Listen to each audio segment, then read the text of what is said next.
कोई पूछे तो कहना ईसा आया था।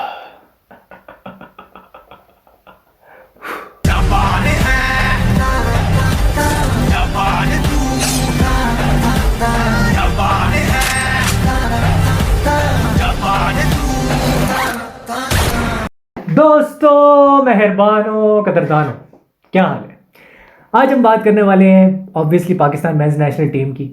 वो जो है सऊदी अरेबिया जा रहे हैं, 20 दिन का कैंप लगने वाला है, मैं डेट बताऊंगा। एंड आज हम सीखने की कोशिश करेंगे कि अगर आप एक पाकिस्तान में एक मैनेजर बनना चाहते हैं और आप एक बिल्कुल यंग मैनेजर हैं, और अगर आप एक टीनेजर हैं और आप मैनेजमेंट की तरफ सोच रहे हो, तो कैसे आप जुवेंटस की एलेग्री बॉल से सीख सकते हो और उसका ताल्लुक कैटेनाचियो के 1960s के प्रिंसिपल और फिलॉसफी के साथ कैसे है, उसके ऊपर हम बात करेंगे। हम आज जुवेंटस के बारे में थोरो बात करेंगे और उसको हम पाकिस्तान से कनेक्ट करेंगे। पाकिस्तान की मेंस नेशनल टीम जा रही है सऊदी अरेबिया, वहाँ पे 20 दिन का ट्रेनिंग कैंप लगेगा। और वो जो 20 दिन का ट्रेनिंग कैंप है वो आपको पता है 10 जनवरी से 30 जनवरी तक ये होने वाला है। 10 जनवरी से लेके 30 जनवरी तक 20 दिन का ट्रेनिंग कैंप है। इसमें ये होगा कि ये जियो सुपर पे भी इसका आर्टिकल आया था और ज़ीशान शफ़ी ने भी ट्वीट किया था कि हम जो हैं सऊदी के जो लोकल क्लब्स हैं उनसे खेलेंगे।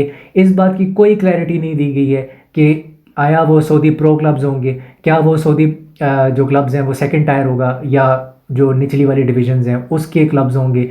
इसके ऊपर कोई प्रॉपर किस्म की क्लियर स्टेटमेंट नहीं दी गई है। दूसरी चीज़ ये है कि जितने भी ट्रैवल एक्सपेंसेस हैं और प्लेयर्स के जो अलाउंसेस हैं वो जो है ऑब्वियसली फ़ीफ़ा ने पे करने हैं और फ़ीफ़ा को उसके लिए पैसे देने पड़ेंगे, पीएफएफ को। ये जो दो चीज़ें हैं ख़ास तौर पे जिनका मैंने अभी नाम लिया है, ये सिर्फ फ़ीफ़ा ही कर सकता है and FIFA has to help out. FIFA को फंड्स रिलीज़ करने पड़ेंगे। और अच्छी खबर ये है कि एक पीटीवी स्पोर्ट्स में उन्होंने इंटरव्यू दिया था हारून मलिक साहब ने, और उन्होंने कहा था जी कि हम दिसंबर के एंड तक प्लेयर्स की जो सैलरीज़ हैं, जो अंडर 19 की जो सैलरीज हैं, अंडर 23 की और मेंस नेशनल टीम की भी हम कोशिश करेंगे क्लियर हो जाएं, और विमेंस की भी हम कोशिश करेंगे कि किसी तरह दिसंबर के एंड तक क्लियर हो जाएं। इफ़ नॉट तो जनवरी में तो डेफिनेटली क्लियर हो जाएंगी। ये हारून मलिक साहब ने स्टेटमेंट दी है। ये एक अच्छी बात है, खुशाइन बात है। मेरे चैनल पे मैंने बार बार एक ही चीज़ की है कि सबसे इम्पॉर्टेंट चीज़ है कि प्लेयर्स की सैलरीज़ उनको रिलीज़ करके दी जाएँ। किस तरह करके आप देते हैं, किस तरह मैनेज करते हैं, वो पीएफएफ का मसला है ऑब्वियसली। और दूसरी जो इम्पोर्टेंट चीज़ है वो फ्लड लाइट्स हैं, वो लगना बहुत ज़्यादा जल्दी ज़रूरी हैं। तो ये तो मैं बात करता रहा हूँ काफ़ी टाइम से, लेकिन एक अच्छा अब हमें एक उम्मीद की किरण नज़र आई है कि यार हम लोग कह रहे थे कि 3 महीने क्या करेंगे हमारे प्लेयर्स, 3 महीने क्या करेंगे पाकिस्तान के प्लेयर्स। पाकिस्तान के जो लोकल प्लेयर्स हैं, मैं फिर से बता दूं, पाकिस्तान के जो लोकल प्लेयर्स हैं सिर्फ वो जाएंगे इस कैंप के अंदर। आप लोग ये सवाल पूछोगे कि यार विंटर ब्रेक होगी और स्कैंडिनेवियन जितने भी हमारे प्लेयर्स खेल रहे हैं जी, डेनमार्क की लीग या नॉर्वे की लीग में या सिप्रस की लीग में, उनकी 2 से 3 हफ्ते की विंटर ब्रेक है और वो बिल्कुल आ सकती है। लेकिन प्रॉब्लम ये है कि वो विंटर ब्रेक जो है वो 10 जनवरी के बाद या 15 जनवरी के बाद वो विंटर ब्रेक ख़त्म हो जाएगी। ये भी एक प्रॉब्लम है। तो इसमें एक इशू आ सकता है क्योंकि उनकी जो विंटर ब्रेक है वो 15 दिसंबर से स्टार्ट हो रही है या 16 दिसंबर से अगर स्टार्ट हो रही है तो उनके लिए इशू हो जाएगा, क्योंकि 10 से तो लड़के निकल जाएंगे। तो मुझे नहीं लग रहा कि ये जो फॉरेन प्लेयर्स हैं ये तो ज्वाइन कर पाएंगे, क्योंकि मुझे नहीं लगता इनके क्लब्स इनको छोड़ेंगे, क्योंकि जिस टाइम ये ट्रेनिंग कैंप शुरू होने वाले हैं तो उसी टाइम 5-6 दिन के बाद जो स्कैंडिनेवियन लीग्स हैं वो भी रीस्टार्ट होना शुरू हो जाएंगी। तो वो थोड़ा सा एक इशू है टाइमिंग का। तो ये एक मुझे लग रहा है कि ये नहीं होने वाला। लेकिन लोकल प्लेयर्स के लिए बहुत अच्छा है। शाइक दोस्त, हमारा फरीदुल्ला जैसा प्लेयर जो है, राव उमर हयात जैसे प्लेयर्स जो हैं, जुनेद शाह जिस तरह के जो प्लेयर्स हैं, ये बहुत अच्छा इनके लिए, आलमगीर के लिए बहुत अच्छा है। इन सारे लोकल प्लेयर्स के लिए अच्छा है कि इनको 20 दिन का ट्रेनिंग कैंप मिलेगा। और बड़ी अफसोस के साथ मुझे ये कहना पड़ता है कि ये विमेंस टीम को अनफॉर्चुनेटली नसीब नहीं होने वाला। विमेंस टीम की अभी जो गोल कीपर्स हैं जिसमें निशा अशरफ शामिल है, उनको जो है वो एक प्रॉपर किस्म का एक फुटबॉल क्लिनिक लगी हुई है, गोल कीपिंग क्लिनिक, उसके ऊपर वो काम कर रहे हैं। तो ये एक अच्छी चीज़ है कि ट्रेनिंग दी जा रही है और बड़ी अच्छी गोल कीपर्स को एटलीस्ट ट्रेनिंग दी जा रही है। बट प्रॉब्लम ये है कि ट्रेनिंग से कुछ नहीं होता, मैच सिचुएशन में भी खेलना होता है, और जब तक आप मैच सिचुएशन में नहीं खेलते आप एज अ प्लेयर ग्रो नहीं कर सकते। कोई भी अगर हम लोकल सऊदी के क्लब्स के साथ खेलते हैं तो इससे एटलीस्ट ये होगा कि प्लेयर्स थोड़ा सा रिदम में आ जाएंगे।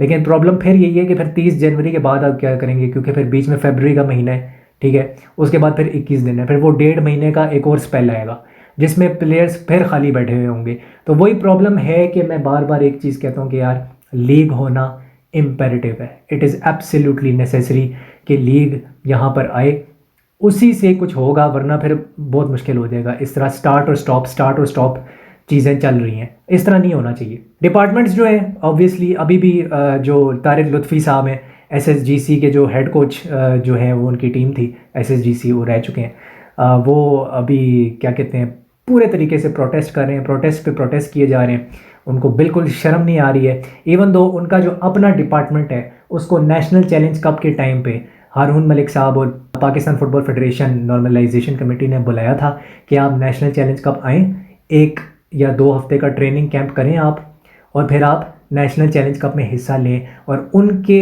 अपने डिपार्टमेंट ने मना कर दिया था कि हम नेशनल चैलेंज कप में हिस्सा नहीं लेंगे, हम रेडी नहीं हैं, साफ बोला है उन्होंने, नोटिफिकेशन इसके ऊपर आ चुका है। तो बात इतनी सी है कि दिसंबर में ये नहीं करना चाह रहे नेशनल चैलेंज कप, और अक्टूबर में इनको बुलाया गया था। 21 अक्टूबर को कहा गया था कि जी नेशनल चैलेंज कप शुरू करना है, जो कि पाकिस्तान का सबसे बड़ा कप होता है एफए कप के मुतरादिफ, और वो जो है इन्होंने कहा था जी हम 21 अक्टूबर को नहीं आते, आप लोग जो हैं भाड़ में। दूसरी चीज़ ये है कि जो मीटिंग है वो पोस्टपोन हुई है, ऑब्वियसली 12 दिसंबर को एक मीटिंग होनी थी, वो पोस्टपोन की गई है। और हारून मलिक साहब कह रहे हैं कि मैंने कुछ चीज़ें जो है वो सॉर्ट आउट करनी है, और वो काफ़ी चीज़ें उन्होंने एक्सप्लेन की है। वो जो अल्तमश जीवा का जो इंटरव्यू था उसके अंदर उन्होंने काफ़ी चीज़ें बताई हैं, काफ़ी चीज़ें एक्सप्लेन की हैं कि क्या क्या वजूहात है, और वो चाह रहे हैं कि जनवरी में ये मीटिंग हो। तो he wants the meeting to be postpone till January, क्योंकि जैसे कि आपको पता है रेफरीज एसोसिएशन के जो अभी इलेक्शंस हैं वो हो रहे हैं, डिस्ट्रिक्ट फुटबॉल एसोसिएशन जो है डीएफए जिसको बोलते हैं, उसके इलेक्शंस जो हैं वो स्टार्ट होने वाले हैं, वो भी स्टार्ट हुए नहीं हैं, होने वाले हैं। तो पीएफआरए और ये जो डीएफए है, इन दोनों के इलेक्शंस जो हैं ये होने वाले हैं, और इनके इलेक्शंस में 3 से 6 माह लग सकते हैं मज़ीद, मतलब जून जुलाई तक तो आप इसको खींच दो 2024 तक। तो मुझे तो नहीं लग रहा कि हारून मलिक साहब, आई डोंट थिंक कि अगस्त सितंबर तक वो जा रहे हैं, मुझे तो नहीं लग रहा, मैं आपको बड़ा क्लियर बता रहा हूँ। हारून मलिक साहब सितंबर तक नहीं जा रहे, कहीं भी नहीं जा रहे वो। तो मेरे हिसाब से ये अच्छी चीज़ है, और अगर फीफा को कोई प्रॉब्लम नहीं है इससे तो बैन भी नहीं लगेगा, क्योंकि फीफा ने अपॉइंट की है इस नॉर्मलाइजेशन कमेटी को, और जब तक हारून मलिक साहब चाहें वो इसको एक्सटेंड कर सकते हैं। अगर फीफा कहेगा कि यार नहीं अब आपने एक्सटेंड नहीं करना, तो फिर वो एक्सटेंड नहीं होगा। और अभी फीफा के साथ बैकडोर चैनल्स में हारून मलिक की प्रॉपर बातचीत चल रही है कि हमें फ़ंड्स रिलीज़ किए जाएं ताकि हम प्लेयर्स को सऊदी अरेबिया भेज सकें 20 दिन के कैंप के ऊपर, जिसमें हम फ्रेंडलीज भी खेलेंगे क्लब्स के साथ। तो जो लोग ये कहते हैं ना यार कि दिसंबर में हम इंटरनेशनल मैच नहीं करवा सकते, जनवरी में नहीं करा सकते, फरवरी में नहीं करा सकते, भाई वो बात ही बिल्कुल बोगस हो जाती है वहाँ पे। अगर मैं गलत नहीं हूँ तो राउंड 1 में एक टीम थी, वो भी इस वक्त आई थिंक कैम्बोडिया भी मैचेस कराने लगी है जनवरी के अंदर, दिसंबर के एंड में या जनवरी के शुरू में वो फ्रेंडलीज करवाने वाले हैं। वो तो राउंड 1 भी पार नहीं किया उन्होंने, तो ये चीज़ है। तो मुझे ये लगता है कि ये अच्छी चीज़ है। मीटिंग बहुत जल्दी होनी चाहिए, there is absolutely no doubt कि इलेक्शंस होना ज़रूरी हैं, लेकिन मैं साथ में फिर ये बात करूँगा कि अगर इलेक्शंस के अंदर फैसल साले हयात जैसे लोग आते हैं तो फिर बेहतर है कि इलेक्शंस जो हैं वो थोड़े से आगे पोस्टपोन हो जाएं, क्योंकि ऐसे जो घटिया लोग हैं वो हमें पीएफएफ की सीट पर नहीं चाहिए।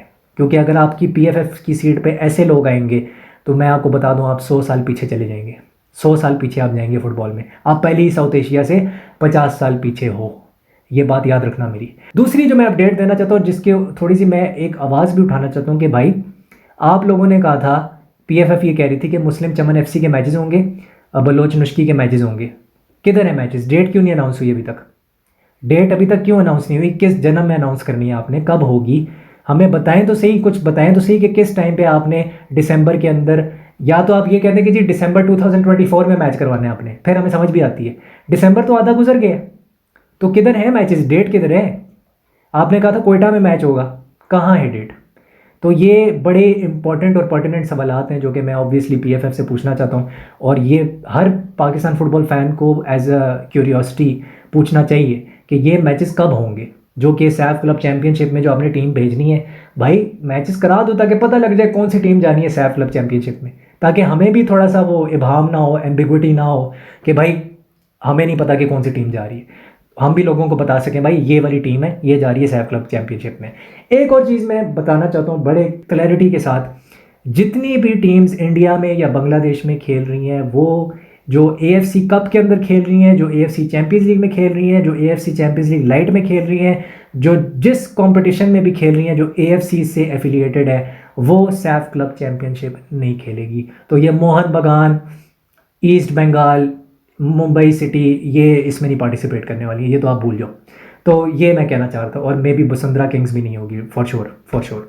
तो ये चीज़ है। ईसा सुलेमान जो है वो इंजरी से वापस आ चुके हैं और वो अपना मैच जो है वो आज स्टार्ट करेंगे सुमकेत के लिए। अज़रबैजान में वो मैच स्टार्ट कर रहे हैं, आज वो मैच खेलेंगे। He was in the playing 11, in the starting 11। तो he is back, our Easah is back.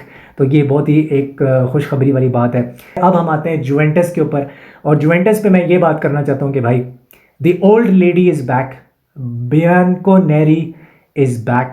And Bianconeri जो है वो मैक्स एलेग्री के अंदर, जो डायनासोर मैक्स एलेग्री बॉल हमें पता है, जिसका जो प्रिंसिपल है, आज हम उसकी फ़िलॉसफी पे बात करेंगे और उसके प्रिंसिपल को सीखने की कोशिश करेंगे। और मैं तुम्हें ये बताऊंगा कि क्यों स्टेफन कॉन्स्टेंटाइन जो है इसकी जो ये जो मैनेजर है जिसके ऊपर मैं बात करने वाला हूँ, उसकी पूजा करता है, उसकी माला जपता है, और इसका वो बहुत बड़ा जो है ना फ़ैन है।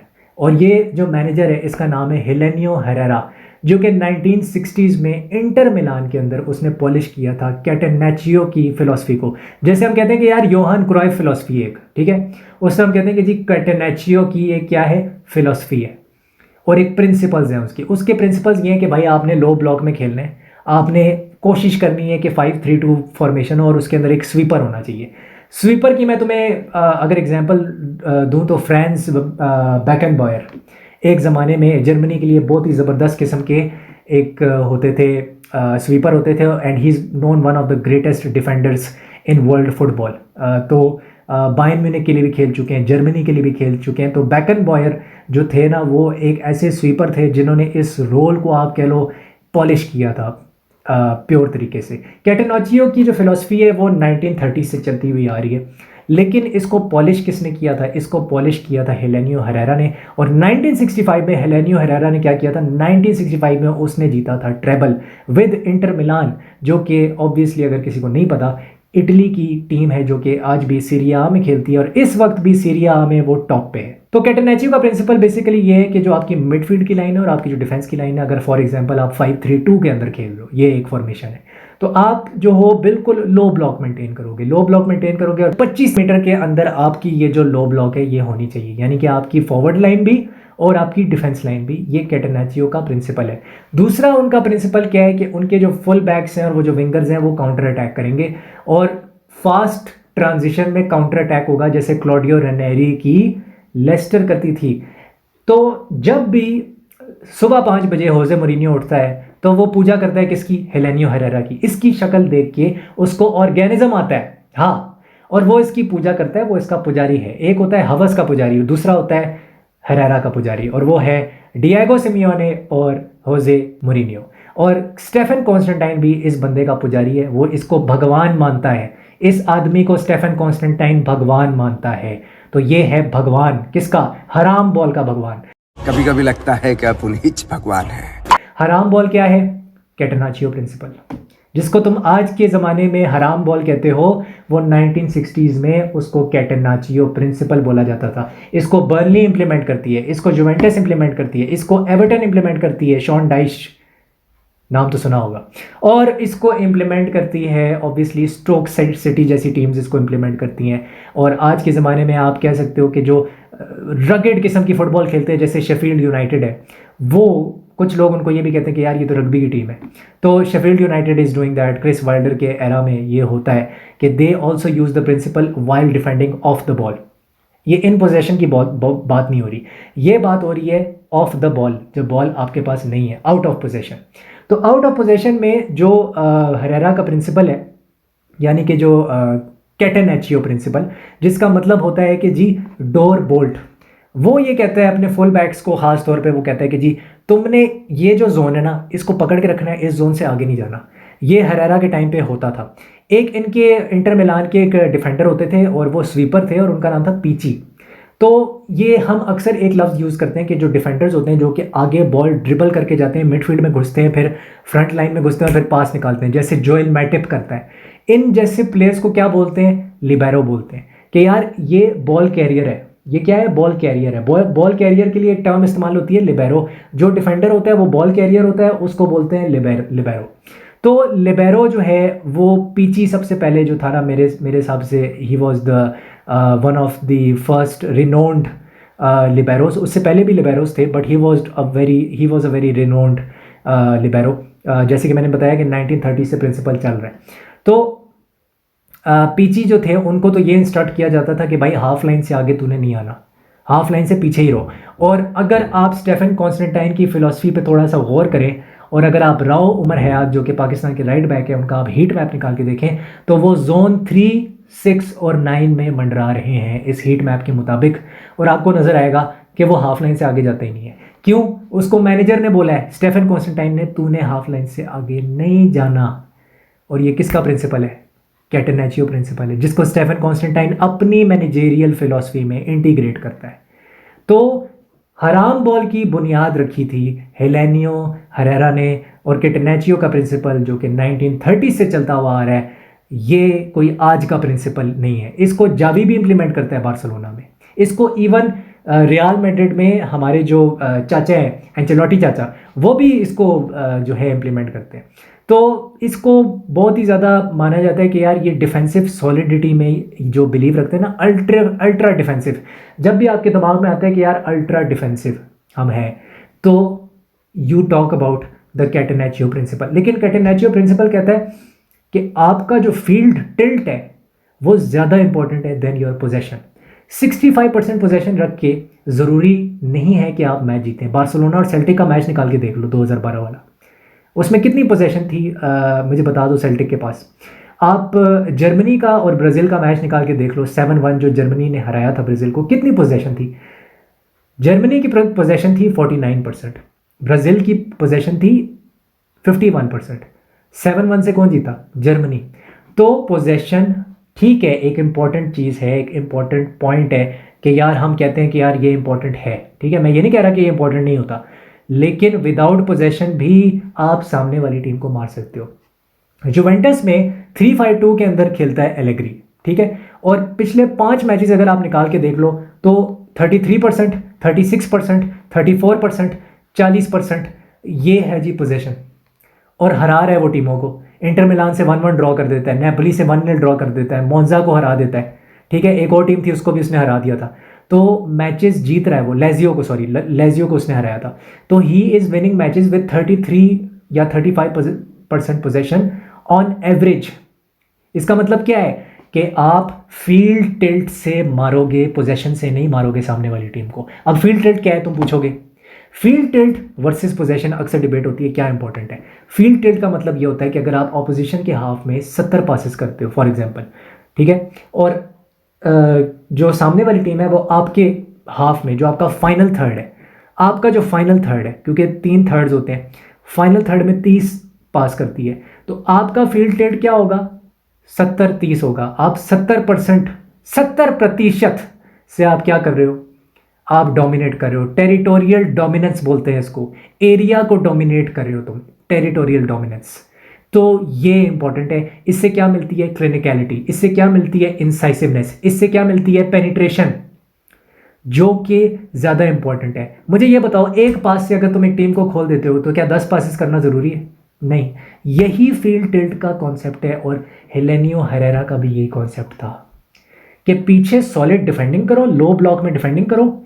आज भी जो एलेग्री है, इवन दो लोग कहते हैं कि यार वो इवॉल्व कर रहा है, लोग कहते हैं मैक्स एलेग्री इवॉल्व कर रहा है, वो ज़्यादा लो ब्लॉक नहीं खेलता, लेकिन इटालियन फुटबॉल आपको मजबूर कर देती है कि आपने लो ब्लॉक खेलना ही खेलना है। आप मिड ब्लॉक में भी नहीं रह सकते, क्योंकि इटली में फुटबॉल ऐसी खेली जाती है, सीरिया आ इसी तरह खेली जाती है। मीन्स कि स्टेफन कॉन्स्टेंटाइन की फिलॉसफी गलत नहीं है, वो एक सर्टन फिलॉसफी को फॉलो करता है, और आप भी एज अ पाकिस्तानी मैनेजर इस फिलॉसफी को फॉलो कर सकते हो। पोजेशन सब कुछ नहीं होता अगर आपके पास वो प्लेयर्स ही नहीं है जिसके साथ आप पोजेशन खिला सको। पाकिस्तान में mostly players possession based football नहीं खेल सकते। आपके यहाँ निज़ाम ही नहीं है, आपके यहाँ इंफ्रास्ट्रक्चर ही नहीं है, आपके यहाँ पे अकेडमीज़ ही नहीं है जो कि उस लेवल की 90% पोजेशन रखने वाली फ़ुटबॉल खिलाते हो। आपका जो प्लेयर है उसकी पासिंग एक्यूरेसी क्या होती है?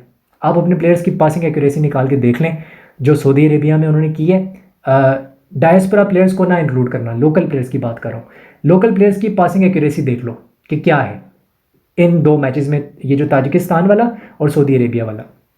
तो बेसिकली फेडरिको गाटी के साथ खेलता है हमारा जो लेजेंडरी मैक्स डायनासोर एलेग्री है। वो आजकल बहुत ज़्यादा गोल्स भी कर रहा है and he sometimes he works like a sweeper. कभी कभी ऐसा लगता है कि वो बॉल लेके अंदर मिडफील्ड के अंदर घुस जाता है। फिर डेनिनो खेल रहा है साथ में, 32 साल का है वो, ब्राज़ीलियन बीमर है, दोनों ब्राज़ीलियंस हैं। इस सीज़न बहुत अच्छी फॉर्म है। फिर शेज़नी है, शेज़नी को मैं कभी कभी देख रहा होता हूँ कि वो पीछे से आके बिल्डअप कर रहा होता है और एक बैक 4 बन रही होती है, बैक 4 बन रही होती है विद द कीपर जुवेंटस की। कभी कभी ऐसे होता है, अगर आप देखो कि इनकी 40-45% पोजेशन है किसी मैच में तो आपको ये नज़र आएगा। फिर मिडफील्ड में एक इनके पास ऐसा प्लेयर है रेबियो जैसा, जो कि हाफ स्पेसेस में भी ऑपरेट करता है, गेम को कंट्रोल करता है और मिडफील्ड की लाइन को लिंक करता है किससे, फॉरवर्ड लाइन से, जिसमें फेडरिको की एज अ फ्रंट 2 में खेल रहा है स्ट्राइकर, सेकंड स्ट्राइकर के तौर पे। सेकंड स्ट्राइकर में फेडरिको की ऐसा है, वो तकरीबन आप समझ लो कि he is basically left winger, लेकिन वो खेल रहा होता है उस लेफ्ट हाफ स्पेस वाली चैनल में, और स्ट्राइकर होता है व्लाहोविच। सो वो लेफ्ट हाफ स्पेस में ऑपरेट करने की कोशिश करता है, कट इन्स मारता है, वो करने की कोशिश करता है। फिर इनका एक प्लेयर है आंद्रे कैम्बियासो, जो कि राइट विंग बैक खेल रहा होता है, बहुत ही अच्छा प्लेयर है, 25 साल का है एंड आई थिंक अगर मैं गलत नहीं हूँ तो उसको जिनोवा से इन्होंने साइन किया था। एंड इनका एक प्लेयर है कॉस्टिच, जो कि सर्बिया से इनका प्लेयर आया। और ये जो इनकी 3 मैन की मिडफील्ड है जिसमें लूका टेली भी है। लूका टेली जो है एक प्ले को डिसरप्ट करता है, यानी कि पासिस को रोकने की कोशिश करता है। अगर एक टीम मोमेंटम के अंदर है, उनका मोमेंटम ब्रेक करने की कोशिश करेगा, फाउल्स करेगा, टैकल्स मारेगा और बॉल को स्प्रेड करेगा, डिस्ट्रीब्यूट करेगा, distributor of the ball. McKennie जो है, मैकेनी का रोल बड़ा इंपॉर्टेंट है। मैकेनी जो है बेसिकली वो स्पेस को क्या करता है, वो उस स्पेस में आ जाता है जो स्पेस उसका जो टीममेट है वो छोड़ता है। फॉर एग्जांपल अगर उसका एक राइट बैक है, वो आगे चला गया, वो इस स्पेस में आके उसको कवर करेगा। जैसे एक ज़माने में क्या कौन करता था, जॉर्डन हेंडरसन किया करता था। जॉर्डन हेंडरसन एक शटलर था और वो दूसरा क्या करता था कि स्पेस को रोकता था, उस स्पेस में आके कनेक्ट करने की कोशिश करता था मिडफील्ड को फॉरवर्ड लाइन के साथ। तो ये उसका काम है कि स्पेस में आके डिफेंडिंग करनी है। इवन अगर उसको एज अ राइट बैक भी खेलना पड़ जाए या अगर as a right sided centre back भी खेलना पड़ जाए, वो खेलता है Weston McKennie. And even if he has to run forwards, उसको एक फॉरवर्ड रन बनाना है, उसने ओवरलैपिंग रन निकालना है विद हिज राइट बैक, तो वो भी करता है वेस्टन मैकेनी। तो एक बहुत ही यूटिलिटी वाला प्लेयर है, बहुत ही ज़बरदस्त प्लेयर है, जो इनको इनके साथ पहले भी खेलता था, फिर लीड्स यूनाइटेड चला गया, अब वो वापस आ गए। तो यहाँ जो प्रिंसिपल्स हमें नज़र आते हैं ना कि solid defensive, ultra defensive principles हैं और काउंटर अटैक पे मारना है अगली टीम को, और बॉल रखने की ज़रूरत नहीं है, बॉल रखना ज़रूरी नहीं है जीतने के लिए। वो जो कैटेनाचियो के प्रिंसिपल है, वो एक एक प्रिंसिपल, आप कोई भी प्रिंसिपल उठा के पकड़ लो कैटेनाचियो का, आपको जुवेंटस के अंदर नज़र आएगा, और इसको ही बोलते हैं एलेग्री बॉल। एलेग्री बॉल में बिल्डअप होता है, ऐसा नहीं है कि बिल्डअप बिल्कुल नॉन एग्जिस्टेंट है, बिल्डअप होता है, बट उस तरह नहीं होता जैसे हम देखते हैं कि यार कि योहान क्राइफ फिलॉसफी में हो रहा है कि जी पीछे से शॉर्ट पासिंग हो रही है बाय द कीपर। क्योंकि शेज़नी ठीक है, एक अच्छा पासर है, मैं ये नहीं कहूँगा कि बहुत बुरा पासर है, but he is a mediocre passer of the ball. ये नहीं कह सकते कि बहुत ही कोई ख़ास ज़बरदस्त किस्म की उसकी पासिंग रेंज एबिलिटी है जैसे एलिसन और एडरसन की है या मैनुअल नॉयर की है, ऐसा नहीं है। तो ये चीज़ है। बाकी ये कि अगर आपको वीडियो पसंद आई है तो मुझे बताइएगा ज़रूर। और आप जो एज अ पाकिस्तानी, यहाँ से हम ये सीख सकते हैं as a Pakistani football manager, अगर तुम 18 साल के हो, अगर तुम 18 साल के हो गए और तुमने अभी तक फ़ुटबॉल को टच भी नहीं किया अपने पैर से, मैं तुम्हें ये रेकमेंड करूँगा कि भाई तुम्हारा यहाँ पे एज अ फुटबॉलर कोई फ्यूचर नहीं है। तो बेहतर है कि तुम सोचना शुरू कर दो मैनेजमेंट की तरफ। अगर if you are 18 years old, 19 years old, management की तरफ सोचना शुरू कर दो, क्योंकि यहाँ पे फुटबॉलिंग लेवल पे तो आप बिल्कुल भी, आपका कुछ नहीं हो सकता, क्योंकि आपको कोई ऐसा कोई कोच ही नहीं है जो आपको एक अच्छे लेवल पर एक लेके जा सके और आपको एक प्रोफेशनल फुटबॉलर बना सके। तो यहाँ पे तो नहीं है। ख़ास तौर पे ये जो एज ग्रुप है इसके लिए बहुत मुश्किल है, इसका टाइम निकल चुका है, मेरी नज़र में इसका टाइम निकल चुका है। फुटबॉल मैनेजमेंट का सोचो एंड ट्राई कि कोई ना कोई जो क्लब है उसके साथ एफिलिएट हो जाओ। बाकी ये है कि अगर आपको वीडियो पसंद आई है तो लाइक कीजिएगा, शेयर कीजिएगा, सब्सक्राइब कीजिएगा। I will see you soon in the next video. हस्ता ला विस्ता।